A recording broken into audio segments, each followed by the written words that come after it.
Bom, eu vou começar contando sobre o Roberto, que era um jornalista do Rio de Janeiro que volta para Fortaleza depois de 10 anos. Ele chega na cidade justamente para ajudar e organizar o movimento operário que funcionava de forma ilegal e que era contra a burguesia da época. Quando ele é apresentado para os trabalhadores, que são chamados tamancos, ele não é aceito por ser alguém de fora e um gravata, que seria uma pessoa intelectual e de classe. Justamente o operário chamado 21 zomba dele, perguntando de que classe ele era. Logo depois surge uma discussão entre o grupo, pois não concordavam que alguém de fora e burguês fosse e liderasse eles.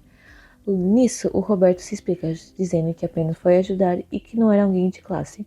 E apenas um dos operários foi e se dispôs a escutar e ajudar ele, que era o operário chamado Felipe, que logo depois se torna o seu amigo e uma ponte entre os intelectuais e os operários.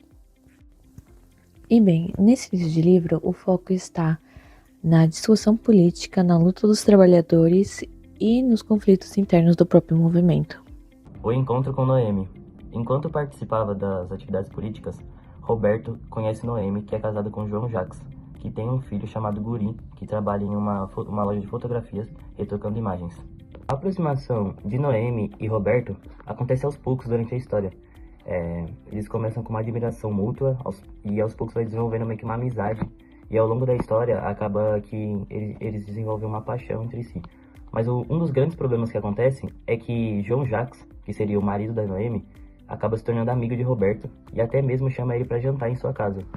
Noemi passa a viver um conflito muito grande na sua vida, porque ela acaba ficando em dúvida entre um lado e outro. Um lado ela tem a família dela, tudo que ela construiu, seu filho, e de outro ela tem uma possibilidade, uma liberdade de crescer na vida e de mudança. Ao mesmo tempo, o casamento de Noemi se mostra desgastado, porque João Jacques perde a militância pela política, o que acaba tornando o relacionamento de Noemi e Roberto impossível de esconder.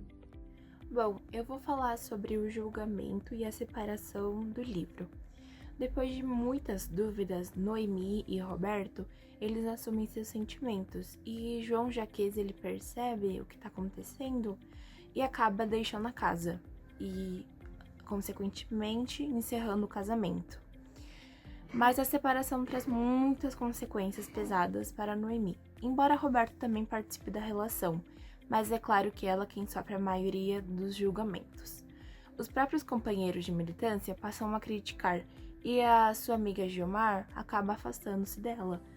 E mais tarde ela é demitida da fotografia de onde ela trabalhava.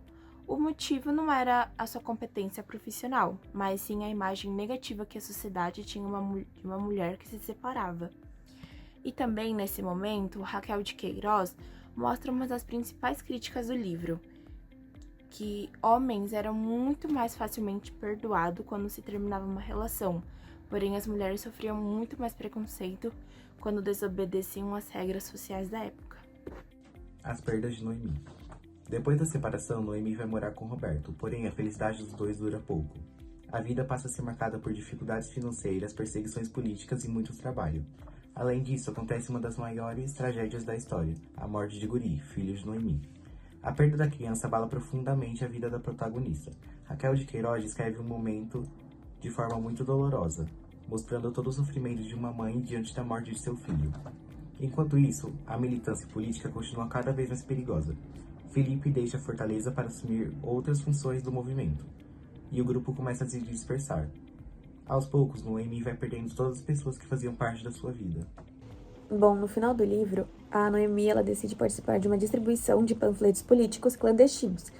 E o Roberto acaba descobrindo isso, né, que ela ia fazer, e ele tenta impedir ela a todo custo, e também pela questão que ele acredita que ela vai ser pega pela polícia. Então ele duvida que ela realmente iria conseguir distribuir esses panfletos sem ser pega.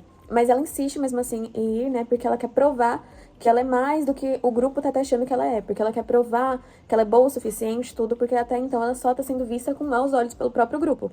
Nisso, o Roberto decide ir junto com ela e eles vão, né? Eles são surpreendidos pela polícia, os dois acabam presos e o Roberto continua preso ali, e não é descrito no livro até então, ele solto.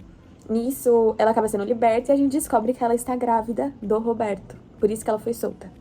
Bom, agora eu vou ler os últimos momentos do livro que falam sobre a Noemi e o Roberto. Depressa, Noemi foi solta. 2 dias, talvez, era fácil soltar uma mulher grávida.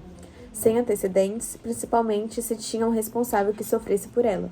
Roberto é esse o que ficou. Foi para o sul, numa leva. Estava agora numa colônia. Dizia-se que numa ilha. Tinha certeza? Os tempos estavam tão incertos, as notícias difíceis e impossíveis. Depois fala sobre que ela seguiu sendo costureira, tendo poucos empregos também, porque é um subemprego, né? E relata o momento dela com o bebê dela. Ela tá subindo um caminho de pedra e ela tá com o bebê na barriga e acaba tropeçando em uma das pedras. E coloca a mão na barriga e diz mais ou menos que é calma, companheiro, algo assim. E uma coisa que eu acho muito interessante, que a Raquel de Queiroz traz, é que uma mulher que perdeu tudo ao seu redor, todas as pessoas, todas as suas conquistas ao início de uma vida, ela perdeu tudo. E mesmo assim, no final do livro, ela continua caminhando, com o filho novamente no ventre, né? Depois de tudo que ela passou na vida, todas as pedras que ela teve que enfrentar no caminho, ela continua caminhando.